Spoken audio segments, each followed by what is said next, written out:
Roughly 117 billion humans are estimated to have ever been born on Earth.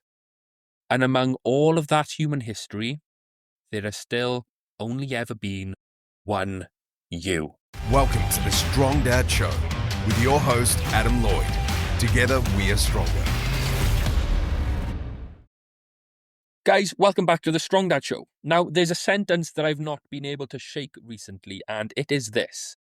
You do not get to sleepwalk through a life that was never guaranteed. And I want to talk about that today. Not in some airy-fairy motivational poster way, not in a fake deep social media way.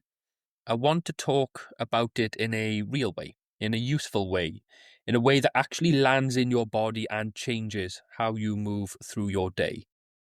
Because a lot of men listening to this are not lazy. They are not weak. They are not bad men.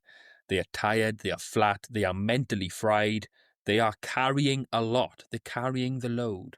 And somewhere along the line, they have drifted into treating life like something to get through rather than something to fully live and appreciate.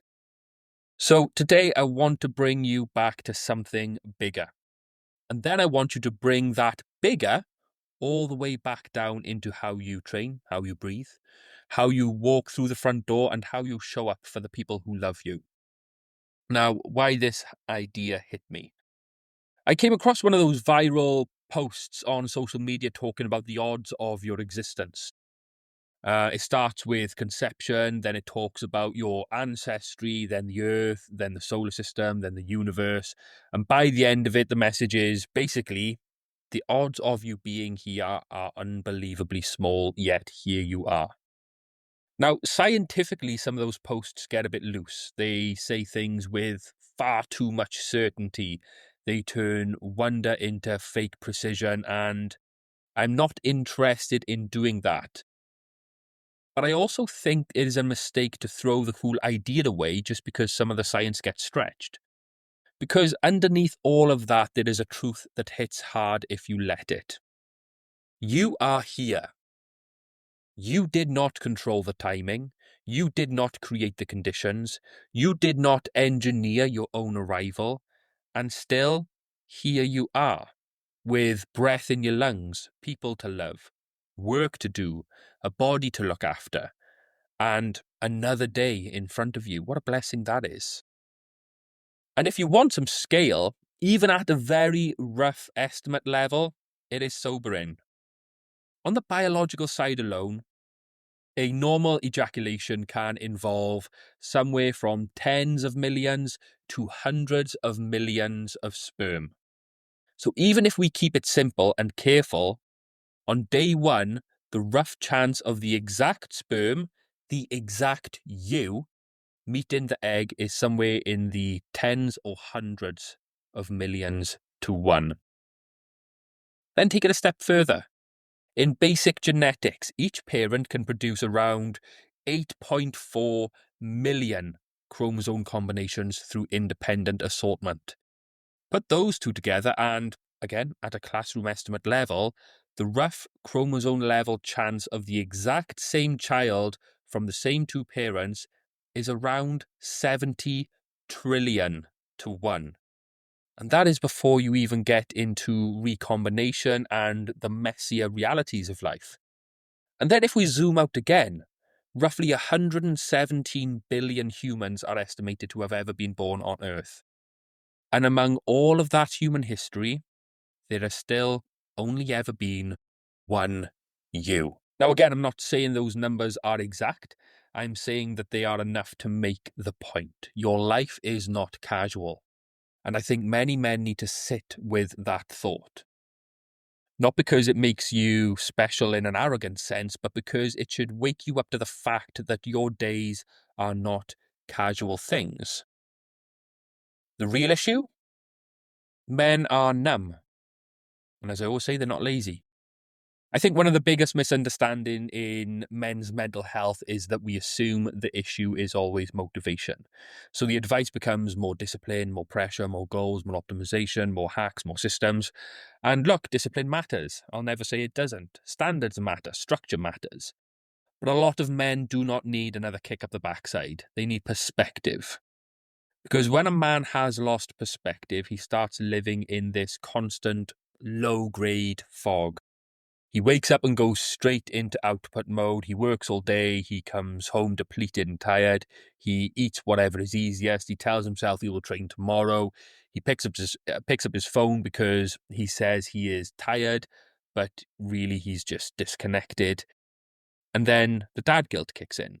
He knows he should be more present. He knows he should feel more grateful. He knows he should not be wasting his evening scrolling nonsense when his children are right there. But he is so mentally cooked that he just repeats the cycle.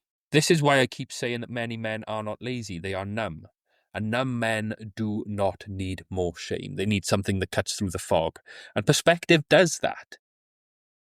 Now, when you really let it sink in that this life is fragile, limited, and unrepeatable, a few things begin to shift. You stop acting like there will always be more time. You stop assuming you can put your health off for another 6 months. You stop treating your marriage like it will just work itself out. You stop giving your children the leftovers of your energy and attention. You stop numbing yourself so casually. And this is not about becoming anxious. It is about living with purpose. And it certainly is not about living with any sort of existential dread, okay? It's the opposite, actually.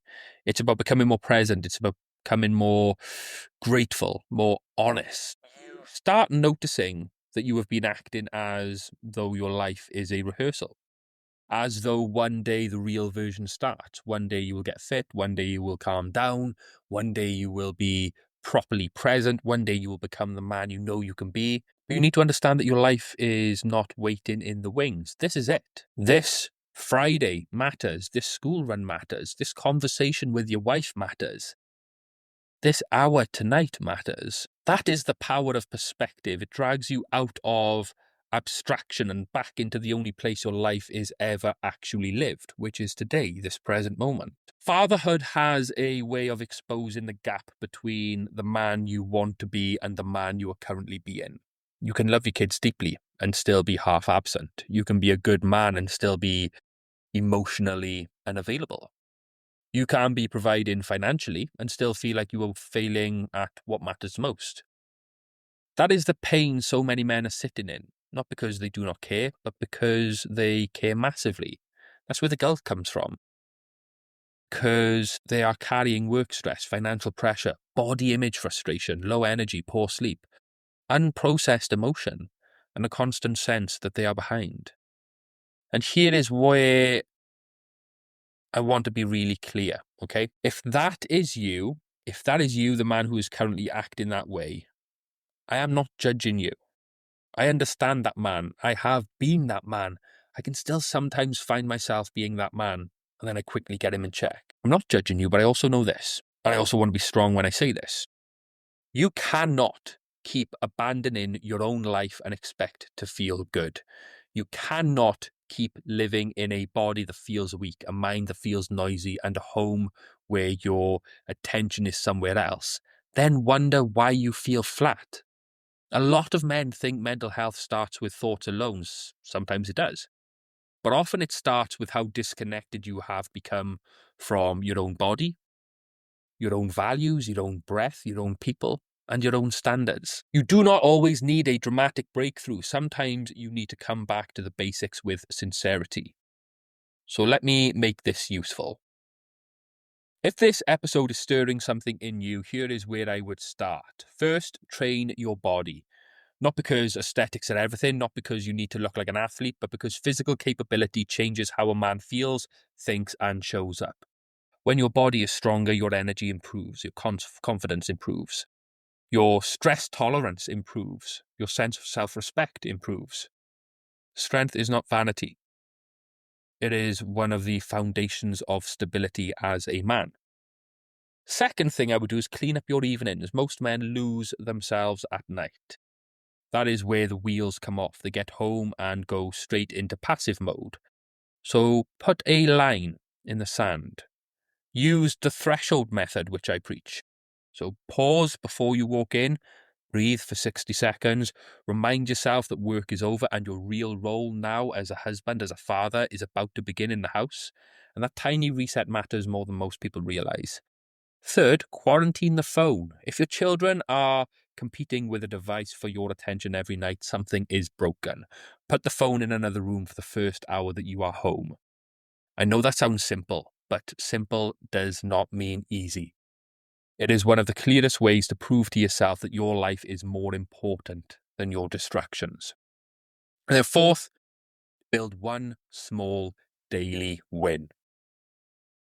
Do not leave this episode trying to reinvent your personality. Just pick one thing.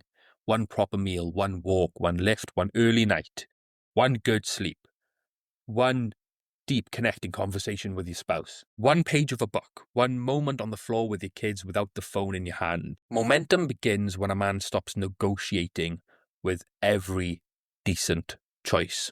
And fifth, practice gratitude without becoming soft. There is this weird idea that gratitude makes a man passive.